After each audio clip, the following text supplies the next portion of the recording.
I'm an artist who works across a wide range of media. I'm not labelled as a textile artist or a writer or someone who uses glass or someone who makes things. I use whatever I need to use for the purposes of what I'm trying to say, and there are no boundaries in my head about what that might be.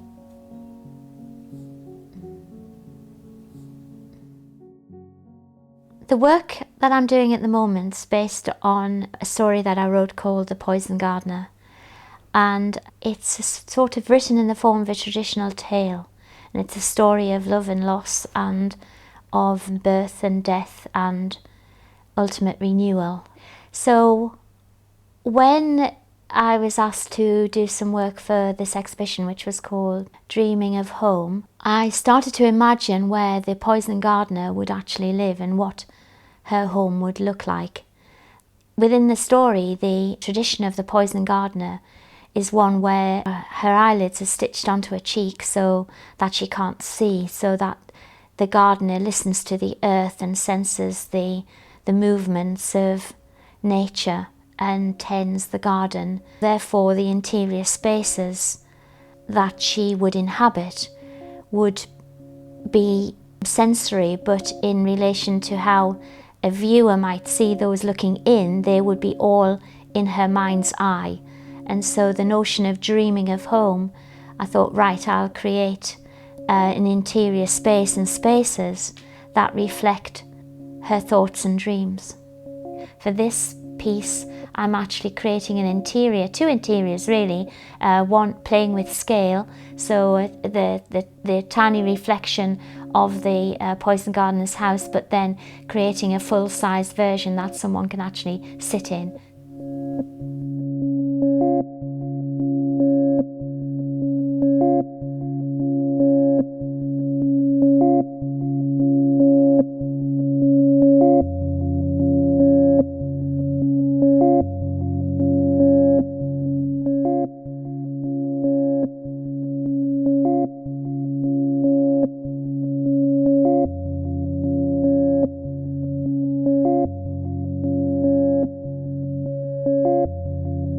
I started off this work for the exhibition with the doll's house, and I was thinking, right, we need a cabinet of some sort to put all of these sort of poison bottles in.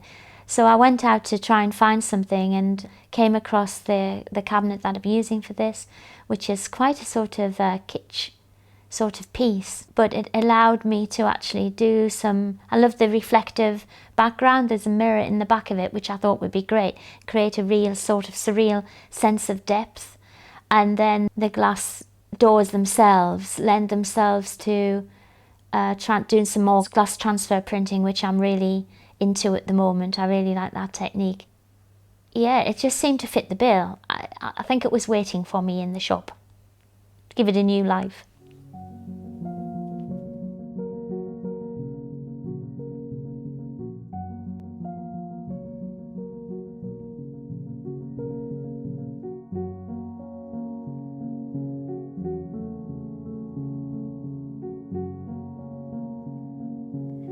I can't remember a time when I haven't been an artist, but I wasn't calling myself an artist when I was 5 years old or whatever, but I just have never not drawn. I've always drawn and made things. From as long as I can remember, I've been making little clothes with tiny little sewing machines and always creating. You start to think, this is something I can do. So you sort of become, to talk about yourself as an artist. I never considered myself as a writer. I discovered that when I was 50. And together, so as an artist, I've now become someone, as a visual artist, who is interested in narrative and where the narrative is very strong and in ideas and in text, and how the visual and the text work together, and that again is always sat there because I've always been a book illustrator, so I've seen myself as an illustrator, and then I did a fine art degree and moved out of illustration into a much more broader approach to expressing myself, but then come back to the whole notion of of text and image and the relationship between the two.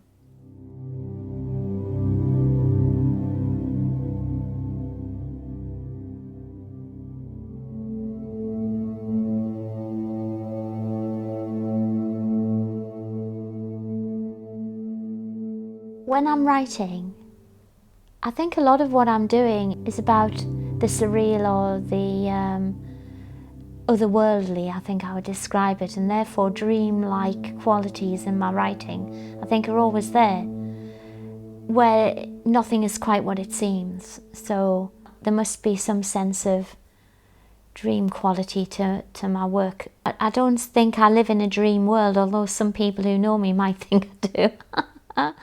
But it's lovely to actually explore the unreality and let yourself go and just let things float in some sort of ethereal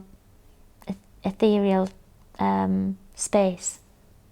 That all sounds very sort of contrived, and I suppose it is when I'm putting language to it, but it's much more, my work's much more intuitive than that, I think.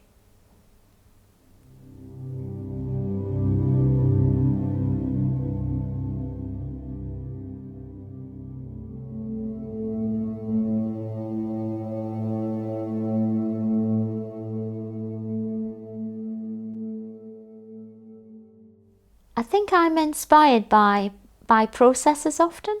If I have something that I need to do and I don't know how to do it, I'll find out how to do it.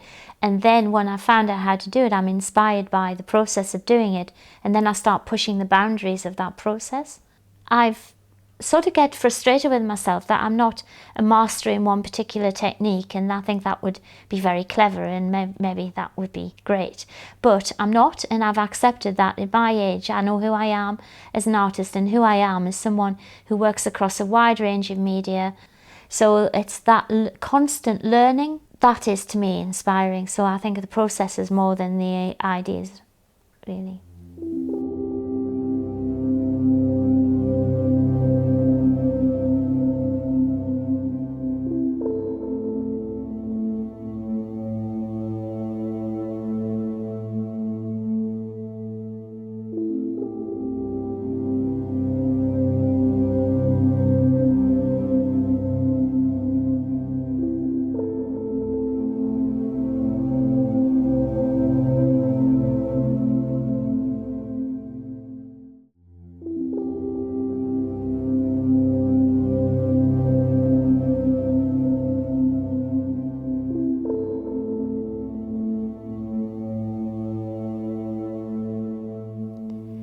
Thinking about the future and where I go next, it's quite difficult for me.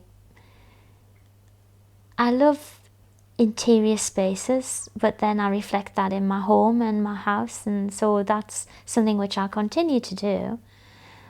For this exhibition, it's the first time I've had like wallpaper or fabrics printed professionally, and to be honest, opening the packet when that fabric comes out just blows my mind, and I love it. And I think I would like to do more of that. For a recent piece of work that I've done, I've worked with someone who can transfer screen print onto glass, and then I've put transfers on top of that. That technique's really exciting, and I think I'll probably evolve that a bit more in my work for the future.